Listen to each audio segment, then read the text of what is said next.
It was when I was 12 years old on this very field. Yeah.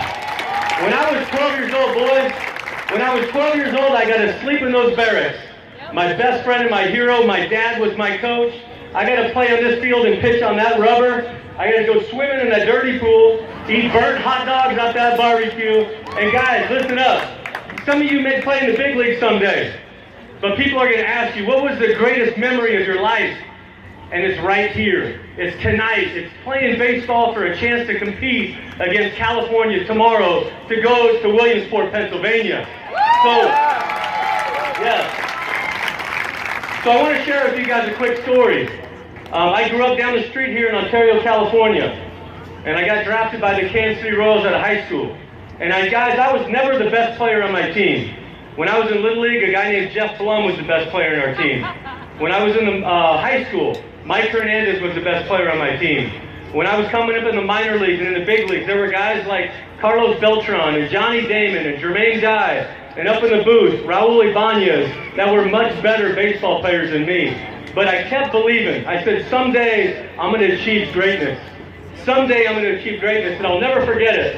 As a 17-year-old boy, I sat down in the locker room of rookie ball, and our minor league director came in and said, boys, there's 35 guys in this room, and the odds are that only 2 of you are going to make it to the big leagues.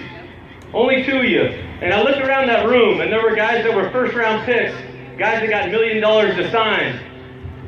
And you know what? I thought to myself, even though I was drafted in the 10th round, got a couple dollars to sign, I'm from Ontario, California, they're from the rich parts of the country, I looked around and I said, there's only 2 of us in here that are going to play in the big leagues?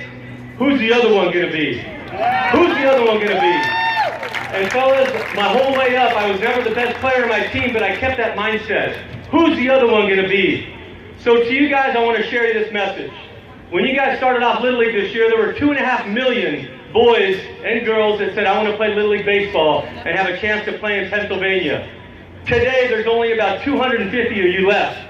And the odds are, one of you got to play California tomorrow to get a chance to go to be one of 16 teams in the world that get to play in Pennsylvania. So my thought to you as I leave here today, guys, I hope you play in the big leagues, right? But I want your mantra to be, who's the other one going to be? Who's the other one going to be? And if, by God's grace, you're going to play in the big leagues someday, you're still going to look back and say, the greatest time of my life was staying in those dorms, swimming in that pool, eating burnt hot dogs off that barbecue, and having my dad, my hero, my best friend as my coach. So guys, I wish you nothing but the best, and remember, who's the other one going to be? Who's it going to be? Is it going to be you from Nevada? Is it going to be you from Hawaii? Who's it going to be? I wish you nothing but the best. God bless you. Thank you so much.